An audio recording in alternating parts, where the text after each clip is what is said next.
డోంగ్లీ అర్ధరాత్రి ఇసుక రవాణా. ఇసుకను అక్రమంగా రవాణా చేస్తున్న వాహనదారులను డోంగ్లీ మండలంలో లింబూరు గ్రామంలో రెవెన్యూ అధికారులు పట్టుకున్నారు. రెవెన్యూ ఇన్స్పెక్టర్ సాయిబాబాకు మాట్లాడుతూ అర్ధరాత్రి ఇసుకను తరలిస్తున్న 2 టిప్పర్లు, 1 ట్రాక్టర్ను పట్టుకున్నట్లుగా చెప్పారు. కేసు నమోదు వాహనాలకు మద్దూరు పోలీస్ స్టేషన్ తరలించారు. అనుమతి లేకుండా ఇసుకను తీసుకెళ్తే కఠిన చర్యలు తప్పవంటూ హెచ్చరించారు.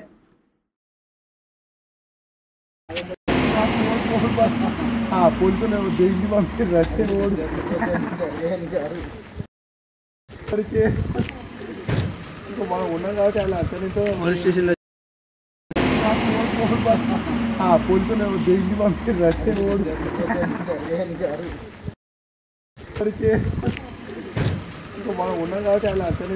స్టేషన్